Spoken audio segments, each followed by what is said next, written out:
अस्सलामुअलैकुम। उम्मीद है कि आप सब खैरियत से होंगे। आज की इस वीडियो के अंदर हम डिस्कस करेंगे यूके के स्टडी वीज़ा के हवाले से और तमाम उसके प्रोसीजर के हवाले से कि हम किस तरह हासिल कर सकते हैं यूके का स्टडी वीज़ा।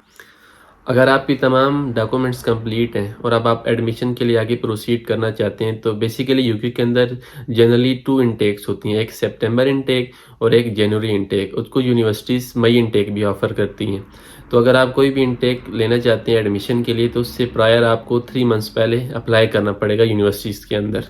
तो अब आपने फ़ैसला कर लिया कि आपने कौन सी इनटेक में आना है, तो उसके बाद आप अप्लाई कर सकते हैं या तो पर्सनली या फिर कंसल्टेंट के थ्रू।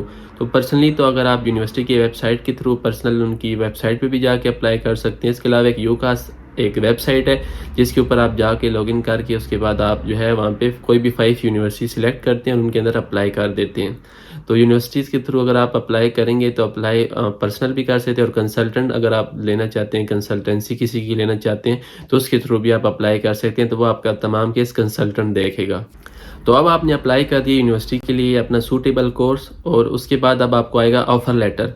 अब ऑफ़र लेटर आने में कभी 2 वीक्स लग जाते हैं, कभी 1 वीक के अंदर भी ऑफ़र लेटर आ जाता है। ये तो यूनिवर्सिटी की पॉलिसीज़ पे डिपेंड करता है। अब आपने यूनिवर्सिटी का ऑफ़र लेटर हासिल कर दिया तो 2 टाइप्स के ऑफ़र लेटर होते हैं। एक अनकंडीशनल ऑफ़र लेटर, एक होता है conditional offer letter. Unconditional offer letter means कि अगर आपने तमाम रिक्वायरमेंट्स पूरी कर ली, इंग्लिश की रिक्वायरमेंट्स पूरी कर ली हैं, तो अब आपको अनकंडीशनल ऑफ़र लेटर आएगा। लेकिन इनमें से कोई भी कंडीशन आपकी रहती है, मतलब आप इंग्लिश रिक्वायरमेंट पूरी नहीं कर पाए, विदाउट इंग्लिश रिक्वायरमेंट आप उनकी अप्लाई कर दिया आपने, अभी आपने कोई इंग्लिश टेस्ट नहीं दिया, तो आपको कंडीशनल ऑफ़र लेटर आएगा। जिसके बाद आप जब उनका रिक्वायरमेंट पूरी कर देंगे, टेस्ट क्लियर कर जाएंगे, वो अप्लाई करेंगे, तो फिर आपको अनकंडीशनल ऑफर लेटर आएगा। अनकंडीशनल ऑफर लेटर के अंदर आपकी तमाम डिटेल होगी, आपका स्टूडेंट आईडी नंबर होगा, इसके अलावा आपकी तमाम कोर्स की डेफिनेशन होगी, आपके मॉड्यूल्स डिफाइन होंगे उसके अंदर, इसके अलावा आपका फीस स्ट्रक्चर डिफाइन होगा और कुछ यूनिवर्सिटीज़ फीस पॉलिसी भी उसके अंदर ही डिफाइन कर देती हैं।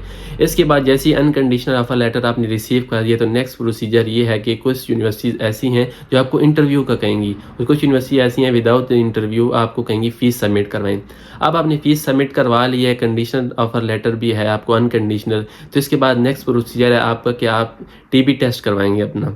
तो टीबी टेस्ट के हवाले से यूके को कुछ अलाउड सेंटर हैं जिसके अंदर आप टीबी टेस्ट करवा सकते हैं और वो आप यूके की वेबसाइट पे जाके चेक कर सकते हैं। कुछ सेंटर लाहौर के अंदर है, इस्लामाबाद, जो भी आपको नियर सेंटर पड़ता है वहाँ पे आप जाके टीबी टेस्ट करवाएंगे, जिसकी फ़ीस होती है अबाउट 11,000 12,000। उनकी अपॉइंटमेंट लेनी पड़ती है और ये बाज़ औक़ात अगर बहुत ज़्यादा न केसेस हों तो अपॉइंटमेंट लेट भी हो जाती है, डिले भी हो जाता है और बाज़ औक़ात विद इन अ वीक आपको अपॉइंटमेंट मिल जाती है। आप वहाँ पे अपॉइंटमेंट वाले डे जाके आप वहाँ जाके टीबी टेस्ट करवाएंगे और कुछ ही दिन बाद नेक्स्ट डे आपको टेस्ट रिपोर्ट मिल जाती है और अगर क्लियर होती है तो आपका ये मरहला भी टीबी टेस्ट का भी तय हो जाता है। तो अब आपने यूनिवर्सिटी की फ़ीस भी जमा करवा चुके हैं और अब आपके पास अनकंडीशनल ऑफ़र लेटर भी है, तो इसके बाद यूनिवर्सिटी आपसे प्री कैश इंटरव्यू लेगी।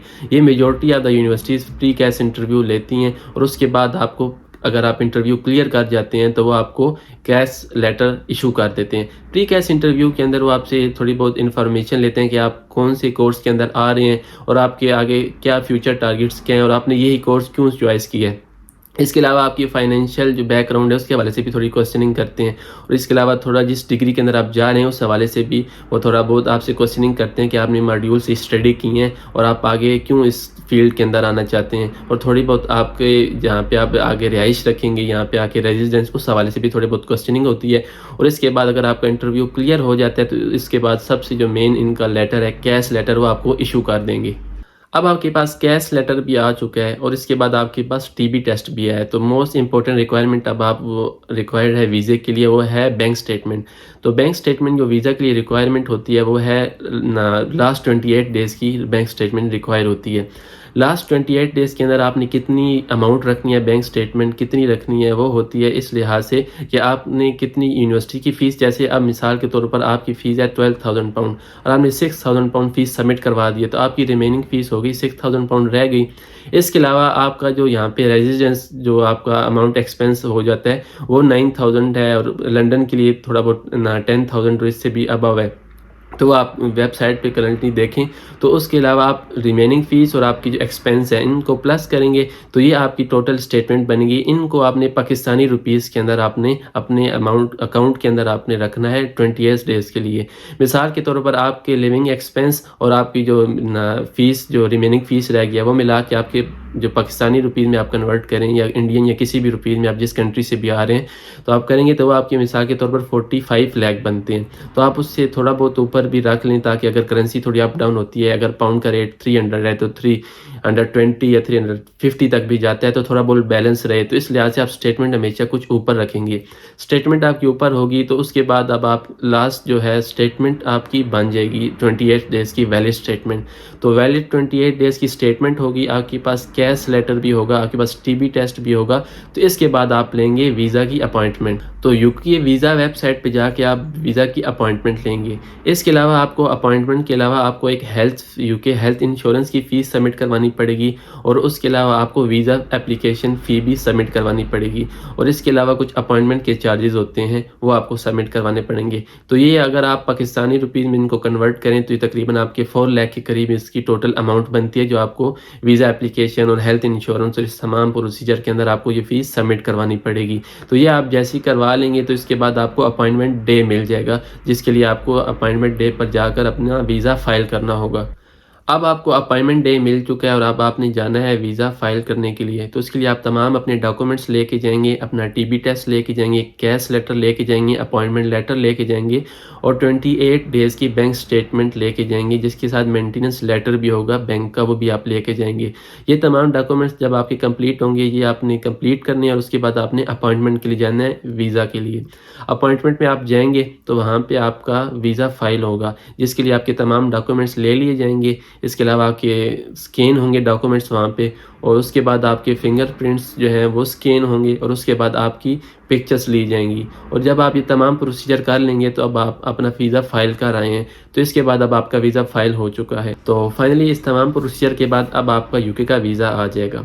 तो यूके का वीज़ा जब आपके पास पहुँच जाएगा उसके बाद भी आप चेक करेंगे कि अगर आपकी कोई स्पेल मिस्टेक ना हो। तो पैकिंग करने के बाद आप फ्लाई करेंगे और आ जाएंगे यूके और इसके बाद आप दाखिल हो जाएंगे यूके की स्टूडेंट लाइफ के अंदर।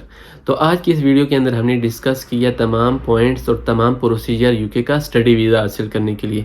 इसके अलावा भी अगर आपको कोई इन्फॉर्मेशन चाहिए हो तो आप कमेंट सेक्शन में भी पूछ सकते हैं और इसके अलावा मेल भी कर सकते हैं। तो इंशाल्लाह आपसे नेक्स्ट वीडियो में मुलाकात होगी और उसके बाद आपको बताएंगे यूके की स्टूडेंट लाइफ के अंदर कि आपने जब यूके आ जाना है तो उसके बाद कौन कौन से पाथ फॉलो करने हैं और कौन कौन से स्टेप लेने हैं और क्या क्या आपने सबसे पहले आपकी नेसेसरी रिक्वायरमेंट होगी यहाँ पर आने के लिए।